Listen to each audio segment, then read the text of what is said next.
Can't you help me one more time?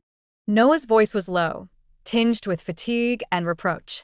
He leaned against the kitchen doorway, hands in his pockets, hair messy, as if he'd just woken from a failed dream.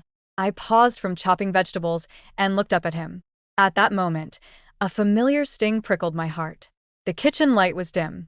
In the corner, the cat batted at scraps of paper on the floor. Bills were scattered across the table, along with unopened envelopes. Noah stood amid this chaos, like the source of all the disorder. Help me? I tried to keep my voice calm. You mean, pay this month's rent again, or apologize to the landlord for you again? He frowned. Do you have to talk like that? I've already had it rough, just got kicked out. Can't you cut me some slack? I took a deep breath, set the knife down, and leaned against the counter. We'd been together for 2 years. Conversations like this had happened too many times. When I first met Noah, I was in my first year of a master's in social work. I spent every day shuttling between hospitals and classrooms, seeing broken families and neglected people. I thought I understood salvation until I met him. He always knew what to say to make me let my guard down. You don't have to carry all this alone. You deserve someone who cares for you. I remember seeing him for the first time at a community art show. He had a guitar slung across his back, smiling freely, effortlessly. That presence reminded me of something I'd never had: relaxation, spontaneity, living without a plan. He told me he'd been clean from drugs and alcohol for 3 years. I thought someone like that understood rebirth, and I wanted to be close to the light. We got together. He would wake early to change the cat litter, take the car for repairs, accompany me to buy paints. I thought this was the beginning of happiness. But everything began to sour the day he lost his job. It was 8 months ago in the summer. Noah came home from a cafe, slumped on the sofa, smiling wryly. They don't want me anymore, he said. Why? I don't know, maybe because I took those days off to perform. At first, I didn't think much of it. I comforted him. It's okay. You can find another job. He nodded, but never brought it up again. The following months, he made a little money on weekends playing guitar, spending the rest of his time at my place. The fridge emptied faster, bills piled higher. I tried to talk to him. Noah, maybe you could work at a bookstore or a cafe. Even a couple days a week would help. He strummed his guitar, without looking up. I can't do that. I need to focus on my music. I smiled, though it was a tired smile. But we still need to eat. He paused his playing, looked up. Are you saying I'm useless? I'm just reminding you of reality. He shot back coldly. Do you distrust everyone because of your own trauma? I froze. He always did this, throwing the problem back at me. Autumn rain poured for days. After work and school, I'd take night shifts. The lights in the apartment were mostly on only after I returned. Noah practically lived at my place. Nominally, it was temporary, but his things had filled my drawers. The fridge contained my groceries, but he complained there wasn't enough meat. I did laundry, he said it wasn't clean. One night, I came home late.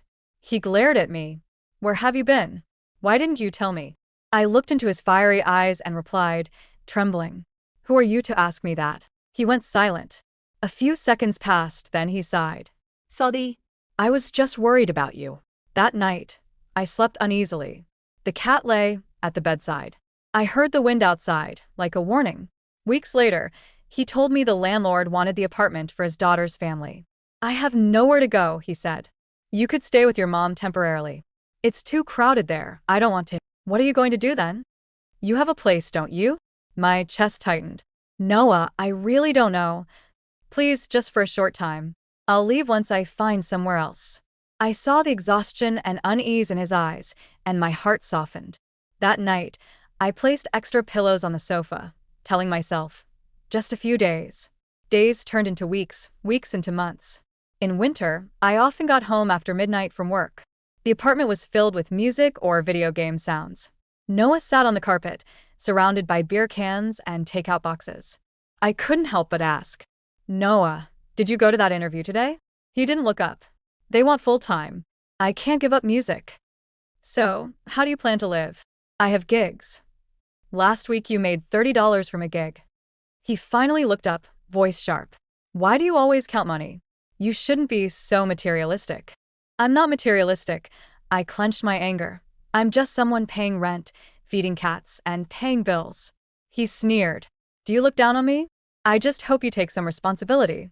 Responsibility. He threw his guitar down. Do you think I've done nothing? How could you forget I was there when you went through depression? I opened my mouth, said nothing. I realized we were no longer working in the same direction. At the end of January, I had been sleep deprived for 3 days due to internship pressures. That night, I came home to a chaotic kitchen. The pot was burned, the cat's water bowl empty. Noah, I shouted. He came out of the bedroom, hair messy. What? What is this? You can't even feed the cat. I was working on a song. Working? You're just avoiding responsibility. He frowned. You're starting to sound more like your mom. The words pierced me like a needle. Both my parents were long-term addicts, unstable emotionally. Hearing you sound like them was my deepest fear. I stared at him, voice shaking. Don't use them to attack me. He shrugged. Then don't act like them. I froze. In that moment, I finally understood he didn't love me. He was just using me to sustain his life. The next day, I confided in a friend. After hearing everything, she said simply, "You can't save him. You're just replaying your parents' story." That night, I sat at the table, opening my laptop, searching for shared apartments. My hands trembled, but my mind was calm. A few days later, I told Noah, "You need to find a new place." He froze. "You're kicking me out?" No. Just the reality. We can't live together anymore. Panic flickered in his eyes. I have nowhere to go. You can stay with your mom temporarily. You're cruel. He stood, face red. I thought you were someone who could understand me, but you're just like everyone else. Maybe, I said softly, but at least I finally learned to understand myself. That night, he slammed the door. His footsteps echoed through the apartment, like a storm finally passing. The following 2 weeks, he called sporadically. I found a cheap room, but the deposit isn't enough. I really will go to work. I can't do without you. Each time, I took a deep breath and calmly said, I hope you do well, but I can't help you anymore. Once he said, You've changed. I replied, I just stopped letting myself be drained. One March morning, I moved into my new apartment. Sunlight poured over the floors. For the first time, the air felt light. Friends helped me hang pictures, assemble bookshelves. You finally did it, she said, smiling. Yes, I smiled back. At night, I sat by the window, the cat on my lap. I remembered Noah's guitar, the melodies that once made my heart flutter, now just background noise. My phone lit up. It was a message from him. Hope you're doing well. I stared at the words. My fingers lingered on the screen for 2 seconds, then deleted it. I looked out the window. The wind rustled the leaves. City lights flickered in the distance. I whispered to myself, I'm finally home.